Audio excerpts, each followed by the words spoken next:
राऊत बोलतायत. या सगळ्यावर नजर आपली कायम असणार आहे.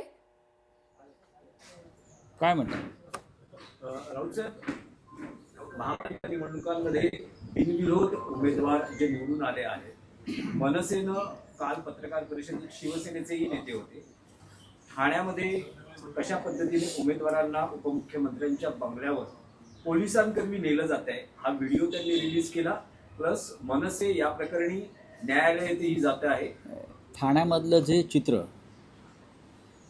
किंवा व्हिडिओ काल मनसेचे ठाण्यातले नेते अविनाश जाधव, शिवसेनेचे नेते राजन विचारे यांनी समोर आणला तो अत्यंत गंभीर आहे. पोलीस उमेदवारांच्या घरात जातात, गेले मग मनसे असेल किंवा शिवसेना असेल, आणि त्यांना घरातून पकडून गाडीत टाकून एकनाथ शिंदेंच्या ठाण्यातल्या घरी आणतायत. हे काम पोलिसांना दिलं आहे, हे काम पोलिसांना दिलं आहे आणि पोलीस ते इमान इतबारे करतायत. आपल्या वर्दीची शान न राखता पोलीस ते काम करतायत. किंबहुना पोलिसांचाही नाईलाज असेल, पोलिसांनाही धमक्या दिल्या असतील, तुला चंद्रपूरला पाठवू, तुला गडचिरोलीत पाठवू. पण निवडणूक आयोगासमोर हे आता चित्र आल्यावर निवडणूक आयोग काय करणार आहे? तुम्ही याचा अर्थ तुम्ही शिवसेनेला किंवा मनसेला घाबरलेला आहात. तुमच्यासमोर ते लढायला नको आहे. तुम्ही मशाल असेल, इंजिन असेल याची भीती घेतलेली आहे. तुम्ही लढा ना आमच्यासमोर. तुम्ही लढायला काहीच हरकत नाही, आम्ही लढायला तयार आहोत. खरं म्हणजे तुम्ही आमचं चिन्ह चोरलेलं आहे, पक्ष चोरलेला आहे, तरी आम्ही तुमच्याशी लढतो आहोत. एकनाथ शिंदे यांच्यामध्ये हिंमत आणि मर्दानगी असेल तर ते असे उद्योग करणार नाही. पण त्याने आयुष्यभर असेच पाठीमागून खंजीर खुपसण्याचे उद्योग केलेले आहेत. ठाण्यामध्ये जो प्रकार घडला किंवा घडतायत, घडवले गेले, त्या संदर्भात न्यायालयात जाणं, कारण निवडणूक आयोग काही करणार नाही. अहवाल मागवेल, चौकशी करेल, आमचं लक्ष आहे सांगेल. न्यायालयात जाणं हा एकमेव मार्ग त्याच्यासमोर आहे आणि न्यायालयात जर कोणी जात असेल तर त्याचं स्वागत केलं पाहिजे. यावरून लोकांच्या मनामध्ये मोठा रोष असलेला पाहायला चीड आहे, चीड आहे. लोकांच्या मनात चीड आहे आणि ती चीड तुम्हाला मतपेटीतून दिसेल. तुम्हाला वाटत असेल अशा प्रकारे उमेदवार पळवल्याने, मताला 10,000 15,000 वाटल्याने मुंबई ठाण्यातल्या मतदारांवर फरक पडेल, तर तो भ्रम आहे. जे विधानसभेला लोकसभेला झालं ते महापालिकेत होणार नाही याची मला खात्री आहे. पुलाव्यातलं तुम्ही म्हणत होतात राहुल नार्वेकरांचा आज जो अहवाल मुंबई महापालिकेने राज्य निवडणूक आयोगाकडे सादर केला त्यात त्यांचं म्हणणं आहे की तिथला जो आरोप होता नाही, त्याचं वर्तन अयोग्य होतं. नाही आरोप. मग विधानसभा अध्यक्षांचं वर्तन काय होतं? आरोवरती विधानसभा अध्यक्षांचा दबाव होता, हे अहवालात का आलं नाही? विधानसभा अध्यक्षांनी अशा प्रकारे रांगेत उभं राहून समोरच्या उमेदवारांना धमक्या दिलेल्या आहेत, ते अहवालात का आलं नाही? हरिभाऊ राठोड यांची तक्रार आहे, मनसेचे उमेदवार बबन महाडिक यांची तक्रार आहे. हे जे व्हिडिओ समोर आले त्याला विधानसभा अध्यक्ष सरळ सरळ धमक्या देत आहेत, दबाव आणत आहेत. पोलीस कमिशनरला फोन करून राठोडांची सुरक्षा काढण्याची धमकी देत आहेत. हे अहवालामध्ये का आलं नाही? विधानसभा अध्यक्षांना वाचवलं जाते अधिकाऱ्यांवर. बघा, जसं पार्थ पवार प्रकरणामध्ये तहसीलदारांना अडकवून पार्थ पवार आणि त्यांच्या नातेवाईकांना वाचवलं. काय ते मुंडवा जमीन प्रकरणात पार्थ पवारला कुठे अटक झाली? अटक भलत्यानाच झाली, अधिकाऱ्यांना अटक झाली, त्यांचा बळी घेतला, अधिकाऱ्यांचा, तहसीलदारांचा बळी घेतला. तसा इथे आरोचा बळी घेतला जाईल. नाही, पण त्यात निवडणूक आयोगाचं असं म्हणणं आहे की उमेदवार जे इच्छुक होते उमेदवारी अर्ज भरण्यासाठी त्यांच्याकडून पैसे घेतले, रिसीट दिल्या त्यांना दिली गेली, तर अशा वेळेस ती कार्यवाही होणं, ती कार्यवाही होऊ नये, ती कार्यवाही होऊ नये म्हणूनच विधानसभा अध्यक्ष तिथे येऊन उभे राहिले. अशा प्रकारे त्यांचे अर्ज रोखले जावेत. त्यासाठी विधानसभेचे अध्यक्ष तिथे उभे राहून दहशत आणि धमक्यांचं वातावरण निर्माण करत होते. स्पष्ट दिसत आहे. तुम्ही कोणाची बाजू घेताय? तुम्ही गुन्हेगारांची बाजू घेऊ नका. हे व्हाईट कॉलर क्रिमिनल आहे सगळे आणि त्यांना कायद्याचं ज्ञान असल्यामुळे त्या कायद्याच्या ज्ञानाचा वापर राजकीय गुन्हेगारीसाठी करताय. यंदा प्रचारामध्ये उद्धव ठाकरे हे सभांपेक्षा शाखा भेटीने जास्त भर देत आहे का? कारण की सभा ज्या आहेत त्या तूप धडधायच्या, मात्र आता यंदा शाखा भेटी जास्त चालल्या. नाही, शाखा भेटी ही सुद्धा एक सभा. त्या कालचा तुम्ही जर शाखा भेटी पाहिल्या असतील तर प्रत्येक शाखेच्या बाहेर एक सभा झाली आहे. प्रत्येक शाखेच्या बाहेर मोठ्या प्रमाणात शिवसैनिक, मनसेचे कार्यकर्ते, मतदार, जनता ही मोठ्या संख्येनं उभे राहिला. तिथे उद्धव साहेबांनी एक सभाच घेतली आहे. प्रत्येक ठिकाणी अनेक सभा होत आहेत त्या प्रकारे. नारायण राणेंसंदर्भातलं एक बरं, हां, तर संयुक्त उद्धव ठाकरे शाखांना भेटी देत आहेत. आज उद्धव ठाकरे, राज ठाकरे संयुक्तपणे शिवडीतल्या शाखांना भेटी देणार आहेत. अशा वेळेस एक आणखी प्रकार समोर येतोय की दोन्ही पक्षातले समोरासमोर जे बंडखोर आहे ते अजूनही काही प्रभागांमध्ये कायम आहे आणि याचा फटका ठाकरे बंधू युतीला या निवडणुकीत बसेल असं वाटत नाही का? त्याच्यावर अजूनही बघा, कारवाई झालेली नाही, नाही. एक लक्षात घ्या की बंडखोरांवर कारवाई होईल. काही कारवाया झालेल्या आहेत. पण आम्हाला पूर्ण खात्री आहे या वेळेला कोणत्याही शिवसेना किंवा मनसेच्या बंडखोराला लोक मतदान करणार नाही. लोकांनी ठरवलं आहे की ठाकरे बंधूंचे जे उमेदवार आहेत त्यांना मतदान करायचे. मतदार गद्दारी करणार नाही. जरी काही बंडखोरांनी स्वतःला बंडखोर समजून घेतलं असं तरी ते गद्दार. निष्ठा वगैरे बघा, अनेकदा राजकारणामध्ये किंवा निवडणुकीच्या राजकारणामध्ये अशा घडामोडी घडतात की एकापेक्षा जास्त उमेदवार असले आणि ते त्याच मेरिटचे असले तरी उमेदवार एकालाच मिळतो. याचा अर्थ ते 3 उमेदवार, उरलेले 4 उमेदवार हे कमी क्षमतेचे आहेत असं होत नाही, पण उमेदवार एकाला मिळतो.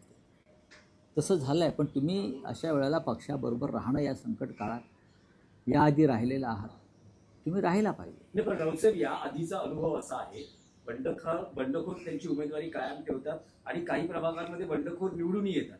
भले कारवाई झाली तरी त्यांना पक्षात परत घेतलं जातं. तर यावेळेस असं हे मी आता सांगत नाही, पण मला पूर्ण खात्री आहे की या वेळेला मराठी जनता बंडखोरांना मतदान करणार नाही. संयुक्त सभा तुम्ही म्हटलं होतं की होतीलच, आजची तारीख देखील दिली होती, परंतु पुढे ढकलल्या जात आहेत संयुक्त सभा दोन्ही ठाकरे बंधूंची की एकच सभा होणार. नाही, एकच सभा होईल शिवतीर्थावर. इतर सभांना शक्ती लावण्यापेक्षा कार्यकर्ते प्रचारात गुंतलेले असतात. ही निवडणूक वेगळ्या प्रकारच्या लोकांपर्यंत पोचणं गरजेचं आहे. त्याच्यामुळे माननीय उद्धवजी आणि माननीय रावसाहेब यांनी कालही शिवसेना भवनात त्यावर चर्चा केली आणि त्यानंतर या निर्णयापर्यंत आम्ही आलो की एकच सभा दणदणीत ही शिवतीर्थावरच घ्यावी, ते योग्य ठरेल. मुंबई बाहेरचं काय सुरू? मुंबईवर ठाण्यात एक सभा होईल. कल्याण डोंबिवलीमध्ये संदर्भात चर्चा सुरू आहे. नाशिकला होईल. संभाजीनगरला स्वतः उद्धवजी करतील. नाशिकला संयुक्त सभा होईल. राऊत साहेब, याआधी बघितलं तर आचारसंहितेत नामफलक किंवा श्रेयांचे फलक झाकले जात होते आणि आचारसंहितेचे काही नियम होते. पण यंदा एका बातमीत वृत्तपत्राने एक बातमी दिली आहे की कुलाब्यात जो बाळासाहेबांचा पुतळा आहे तो हिरव्या पडद्यांनी झाकला गेलेला आहे. तर बाळासाहेबांचा धाक आजही कायम आहे. बाळासाहेबांची भीती ही देवेंद्र फडणवीस, एकनाथ शिंदे यांच्या मनामध्ये जी बसलेली आहे, ते भले काही बोलत असतील हो, हिंदू हृदय सम्राटांचा विचार, आचार, पण मुळात तुम्ही त्यांची जी भीती मनात तुमच्या आहे त्यातून हे तुम्ही बाळासाहेब ठाकरे यांचं बघा. बाळासाहेब ठाकरे हे राष्ट्रपुरुष आहेत. ते आता काही एका राजकीय पक्षाचे नेते राहिलेले नाहीत ना. त्यांना तुम्ही राष्ट्रपुरुषाचा दर्जा दिल्यावर तुम्ही गांधींचा पुतळा झाकला आहे का? मग मुंबईमध्ये अटल बिहारी वाजपेयींचे पुतळे आहेत, झाका ना. मुंबईमध्ये अटलजींचे अनेक त्यांच्या नावानं संस्था आहेत आणि त्यांचे पुतळे आहेत काही ठिकाणी. मग तुम्ही त्यांचे पुतळे का नाही झाकलेत अटलजींचे आणि फक्त बाळासाहेब ठाकरेंचाच पुतळा का कव्हर केला किंवा झाकला? याचं उत्तर कोण देणार? तुम्ही बाळासाहेब ठाकरेंच्या नावानं अजूनही मतं मागताय ना, तुमची लायकी नसताना, चोरलेल्या पक्षाच्या नावावर. मग बाळासाहेबांचा तुम्ही पुतळा झाकताय, पण निवडणूक आयोग इतका मूर्ख आहे की बाळासाहेबांचे फोटो आम्ही पाठे बॅनरवर लावतो आहे, प्रत्येकजण. ते चोरलेला शिवसेनावाले लावतायत, भाजपवाले लावतायत. ते कसे झाकणार तुम्ही? एक पुतळा झाकून काय होणार आहे? इतका मूर्ख आयोग आम्ही आयुष्यात नाही पाहिला. ज्या पद्धतीचा आयोगाचा मूर्खपणा आहे की बाळासाहेबांचा पुतळा झाकलेला आहे, सत्य असेल. आज वृत्तपत्रात त्या संदर्भात एक चित्र आलेलं आहे. मग अटल बिहारी वाजपेयींचा झाकलात का? महात्मा गांधींचा झाकलात का? टिळकसुद्धा काँग्रेसचे अध्यक्ष होते एकेकाळी, त्यांचा झाकलात का? सांगा ना, कोणाचे झाकले आणि बाळासाहेबांचेच का झाकले? याचं उत्तर द्यावं लागेल. आणखी एक आहे, संदर्भात दोन प्रश्न आहेत. देवेंद्र फडणवीस काल मुंबईतील सभेत असं म्हटले ठाकरे बंधूंच्या युती संदर्भात की कॅमेरामॅन आणि कार्टुनिस्टची युती म्हणजेच करप्शन आणि कन्फ्युजन यांची युती असल्याचा त्यांनी अडवाणी बरोबर गौतम अडाणी बरोबर युती करण्यापेक्षा दोन कलाकार एकत्र आहेत. बाळासाहेब ठाकरे व्यंगचित्रकार होते ना, मग तुम्ही त्यांना तेच म्हणाल का? बाळासाहेबांची युती ही एक कार्टुनिस्ट आणि अटल बिहारी कवी होते, एका कवीची युती होती. त्याच्यावरती काय म्हणणं आहे मिस्टर फडणवीसांचं? सांगा ना मला. तुमच्याकडे कोणतीही कला नाही भ्रष्टाचाराशिवाय आणि झुंडशाहीशिवाय. कोणत्या कलेमध्ये हे अवगत आहेत का? मला सांगा ना. एकनाथ शिंदे काल साहित्य संमेलनात भाषण करत होते, मला हसायला झालं. डेप्युटी सीएम एकनाथ शिंदे, मुख्यमंत्र्यांना आमंत्रण असायला पाहिजे, ते राज्याचे प्रमुख आहेत. मुख्यमंत्र्यांना बोलवलं म्हणून मलाही बोलवा असा हट्ट शिंदेच्या लोकांनी साहित्य संमेलनात धरला का? मोठी देणगी दिली असेल तर दिल्लीत दिली होती. आणि काल ते भाषण करत होते साहित्यावर. म्हणजे गंमतच चालली आहे राज्यामध्ये, हे विनोदच चाललेला आहे. फडणवीस असंही म्हणाले म्हणजे फडणवीस काय म्हणतात त्याच्यावरती, ते मुख्यमंत्री आहेत म्हणून त्यांचं ऐकलं जातं. ते या राज्याचे सन्माननीय मुख्यमंत्री आहेत म्हणून आम्ही त्यांचं ऐकतो, त्यांच्या बोलण्याचा विचार करतो गांभीर्यानं. ते जेव्हा मुख्यमंत्री नसतील तेव्हा त्यांचं कोणीच ऐकणार नाही, त्यांच्या पक्षात सुद्धा कोणी ऐकणार नाही. ते काही बोलतील. एक कार्टुनिस्ट कॅमेरामॅन व्हायला किती संघर्ष आणि अभ्यास करावा लागतो हे त्यांना कळणार नाही. ते वकील झाले पण वकिली केली का? अजिबात नाही. पण त्यांनी म्हटलं करप्शन आणि कन्फ्युजन असाही उल्लेख केलेला. करप्शनचा बादशाह कोण असेल तर भारतीय जनता पक्ष आहे. करप्शन काय लेवलला आहे त्यांच्या सरकारमध्ये, अजित पवारांनी सांगितलं की भाजपची भूक बकासुराची आहे. माझ्यावर 70,000 कोटीचा आरोप केला आणि मी त्यांच्याबरोबर पक्षात आहे, यापेक्षा भ्रष्टाचाराचा पुरावा काय भाजपला? स्वतः त्यांच्या डेप्युटी सीएमनी भ्रष्टाचाराचा पुरावा दिलेला आहे. हो हां, मुंबई विकली अडाणींना, हा भ्रष्टाचार नाही का?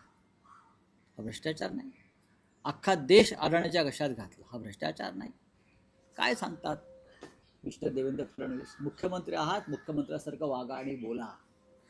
नारायण राणे संदर्भात दोन प्रश्न आहेत. नारायण राणे संदर्भात मी कोणत्या प्रश्नाला उत्तर देणार नाही. ते वेगळ्या पक्षाचे नेते आहेत, त्यांचे प्रश्न त्यांना विचारा.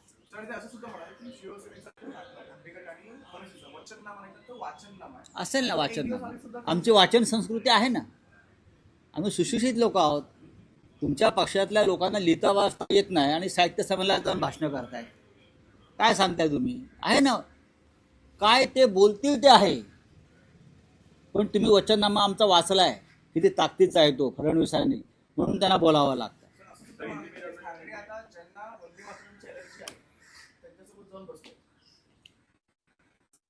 तुमची ॲलर्जी कोणाला आहे? हे वंदे मातरमवर जेव्हा चर्चा झाली पार्लमेंटला, तेव्हा देशाने ऐकलं. राष्ट्रीय स्वयंसेवक संघानं कधी स्वातंत्र्याच्या लढ्यात भाग घेतला नाही, कधी वंदे मातरम म्हटलं नाही, कधी आपल्या कार्यालयावर तिरंगा फडकवला नाही. अशा संघाचे कार्यकर्ते आम्हाला वंदे मातरमवर सांगतायत, हे गंमत आहे. 50 वर्ष देशाच्या स्वातंत्र्यानंतर ज्या राष्ट्रीय स्वयंसेवक संघानं आपल्या कार्यालयावर राष्ट्रध्वज तिरंगा फडकवला नाही, ज्या राष्ट्रीय स्वयंसेवक संघाचा एकही कार्यकर्ता देशाच्या स्वातंत्र्य लढ्यामध्ये कधी उतरला नाही, साधी कधी काठी लाठी खाल्ली नाही, कधी शहीद झाले नाहीत, आमच्या महाराष्ट्राच्या लढ्यामध्ये, संयुक्त महाराष्ट्र लढ्यामध्ये हे कधी नव्हते. आणि हे आम्हाला वंदे मातरमवर आता आम्हाला प्रवचनं देत आहेत, ज्ञान देत आहेत. तर भाजपची सत्ता असलेल्या इंदूरमध्ये 15 लोकांचा मृत्यू झाला. आता गांधीनगरमध्ये देखील महापालिकेमध्ये भाजपची सत्ता आहे, तिथे 104 मुलं आजारी पडले. ही अवस्था आहे. शुद्ध पाणी नाही या राज्यामध्ये, पोटभर अन्न नाही मोदींच्या राज्यामध्ये, स्वच्छ पाणी नाही, हवा नाही, काही नाही, आणि तरी म्हणतात सगळं काही एकदम छान आहे, मस्त आहे. चला, थँक्यू. प्रशांत, मुंबई अध्यक्ष भाजप शिवसेना आणि मनसेच्या बंडखोरांना जनता मतदान करणार नाही. तुम्ही आमचा पक्ष चिन्ह चोरलं तरी आम्ही लढतोय, असं संजय राऊत म्हणतात. निवडणूक अधिकाऱ्यांवर विधानसभा अध्यक्षांचा दबाव आहे, अशी देखील टीका संजय राऊतांनी केलेली आहे. तर उपमुख्यमंत्री एकनाथ शिंदे हे साहित्याच्या व्यासपीठावर जाणं हे हास्यास्पद आहे, असं म्हणत शिंदेंवर घणाघात केलेला आहे. तुम्ही आमचा पक्ष आणि चिन्ह चोरलं तरी आम्ही लढतोय, असं म्हणत संजय राऊत टीकास्त्र टाकतायत.